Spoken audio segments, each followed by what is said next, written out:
안녕하십니까. 달려라 부피라의 필목입니다. 오늘의 어법은요, 미가 3장 5절의 말씀입니다. 내 백성을 유혹하는 선지자들은 이에 물 것이 있으면 평강을 외치나 그 입에 무엇을 채워주지 아니하는 자에게는 전쟁을 준비하는도다. 이런 선지자에 대하여 여호와께서 이르시되. 아멘. 자, 어제 나누었던 말씀이 기억이 나시나요? 어제 우리가 나눴던 말씀은 이 회중들이 선지자의 전해주는 말씀을 들으면 그 특징이 있다라고 말씀을 드렸습니다. 그 메시지에 집중하기보다 그 메시지를 전하는 메신저에 이제 집중을 하게 되죠. 그 삶이 정말 그 말씀을 전할 만큼의 거룩한 삶이 되면 그 마음을 찢고 하나님께 돌아오는 그런 일들이 있습니다. 물론 이 메신저가 거룩한 삶을 살아야 됩니다. 그러나 우리가 아직 육체 가운데 살기에, 육체 가운데 사는 것은 나를 사랑하사 나를 위하여 자기 자신을 버리신 하나님의 아들을 믿는 믿음 안에서 살기 때문에 하나님께서 예수 그리스도로 거듭나게 하셔서 의롭다고 하시지만 그것으로 끝난 것이 아니라 우리는 구원을 완성을 향하여서 계속해서 성장해야 된다라는 것입니다. 그럼 그 과정이 있는 것이죠. 그런데 그 과정에서 나오는 그것을 가지고 반대를 위한 공격을 한다면 그 사람은 끝까지 그 완악함을 통해서 마음을 찢고 하나님께 돌아오지 못하는 그런 안타까운 일들이 있다라는 것입니다. 말씀을 전하는 그 사람도 또 다른 사람에게 말씀으로 권면을 받고 또 권면을 하고 권면을 받고 하는 것이 바로 거룩한 공동체, 교회가 되고 가정이 되는 것. 그것으로 우리는 구원을 이루어가는, 서로에게 그 가이드가 되어주는 그런 공동체가 거룩한 교회고 거룩한 가정의 공동체다라는 것입니다. 자, 오늘도 바로 이것에 대한 미가의 그 모습을 보여주는데 8절 말씀을 보면 이렇게 자기를 이야기합니다. 오직 나는 여호와의 영으로 말미암아 능력과 정의와 용기로 충만해져서 야곱의 허물과 이스라엘의 죄를 그들에게 보이리라. 바로 여호와의 영, 하나님의 영, 예수의 영, 성령으로 충만해진다는 겁니다. 그래서 그 중에 특별히 이 정의는 히브리어로 미시파트죠. 그러니까 하나님의 공의로 이 ጼ다카, 하나님과의 그 관계를 통하여서 그 관계의 증명이 삶으로 나타나는 정의의 삶, 이 미시파트로 나타난다라는 것입니다. 예수 그리스도의 그 성령을 통하여서 이 정의가 온전해지며 나는 이 이스라엘의 허물과 죄를 보이겠다라고 하는 겁니다. 우리도 마찬가지라는 겁니다.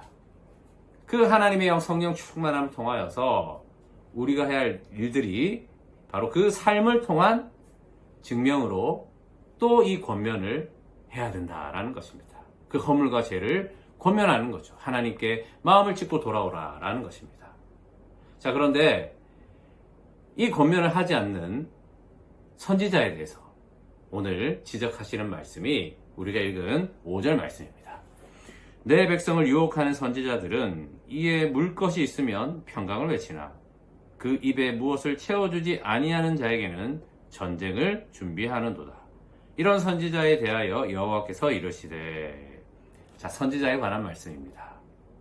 그러니까 자기에게 좋은 이야기를 해주는 회중에게는 너에게 복이 있을지어다, 너 앞으로 잘 될 거다 라고 그렇게 축복을 해주는데, 잘 안 해주는 회중들에게는 전쟁, 즉 저주를 받을 것이다, 심판을 받을 것이다, 그렇게 이야기를 하는 겁니다. 거짓 선지자죠. 그런데 저는 오늘 이 말씀을 보면서 물론 지금도 그런 종교적인 권위로 하여서 사람들에게 뭐 대접을 받고 이런 거에 따라서 축복도 해줬다가 뭐 거짓 협박도 했다가 종교적인 뭐 그런 목사님들도 있겠지만 지금은 이 포스터 모더니즘 시대가 되어서 성도들도 목사의 모든 사역들을 소비하는 입장이 되어서 자기가 중심이 되어서 판단하는 겁니다. 자, 말씀이 자기가 좋으면 평강을 외치지만 자기가 말씀 듣기에 불편하면 전쟁을 목사에게 준비하는 거죠. 저건 가짜 목사다. 그렇게 말씀 전하면 안 된다. 자, 이렇게 되면 이제 목사는 또 어떻게 될까요? 그렇게 전쟁을 준비하는 성도들을 염두에 두고 좋은 이야기만 말씀을 전하는 겁니다. 뭐 사랑, 위로, 소망 뭐 이런 말씀만 전하겠죠. 그러면은 그 말씀을 듣는 성도나 그 말씀을 전하는 목사나 그것이 바로 6절 말씀입니다. 그러므로 너희가 밤을 만나리니 이상을 보지 못할 것이요 어둠을 만나리니 점치지 못하리라 하셨나니 이 선지자 위에는 해가 져서 낮이 캄캄할 것이라. 밤을 만난다는 겁니다. 사실은 밤인데 해가 있다라고 생각해서 우리는 분별하고 산다라고 하지만 그것은 영적인 밤이라는 겁니다. 밤에는 아무것도 안 보이죠? 걸려 넘어지는 겁니다. 부딪히는 겁니다. 다치는 겁니다. 그런데 모르는 겁니다. 오늘 이 말씀을 보면서 자금의 한국교회가 생각이 납니다. 언제부턴가 이 말씀에 대해서 불편한 이야기에 대해서 듣지 않으려고 하는 그 권면들이 사라진 지 오래입니다. 오늘도 이 말씀을 동일하게도 주시는 것을 보면 우리가 얼마나 이것에 대해서 쉽게 생각하고 있는지를 알려주시는 건 아니겠습니까? 우리는 밤을 맞이해서는 안 됩니다. 서로의 그 권면을 통하여서 진짜 하나님의 말씀이 무엇인지 서로가 서로에게 메신저가 되어서 메시지를 전하는 겁니다. 그 건강한 가정과 교회가 바로 서야 된다라는 것을 오늘 우리에게 말씀해 주시는 겁니다. 여러분, 그래서 교회 주신 겁니다. 그래서 가정 주신 겁니다. 공동체의 이 권면을 통하여서 계속해서 거룩함을 이루는 그런 여러분 되시기를 축복합니다. 기도하겠습니다.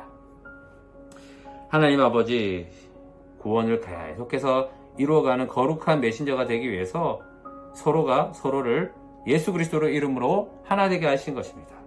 그래야 해서 서로 메시지를 전하며 그렇게 거룩한 가정과 교회가 세워질 수 있도록 그 일들을 감당하는 그 연합이 이루어질 수 있도록 주여 인도하여 주시옵소서. 주 예수 그리스도의 이름으로 기도합니다. 아멘. 말씀으로 승리하세요. 필목이었습니다. 끝.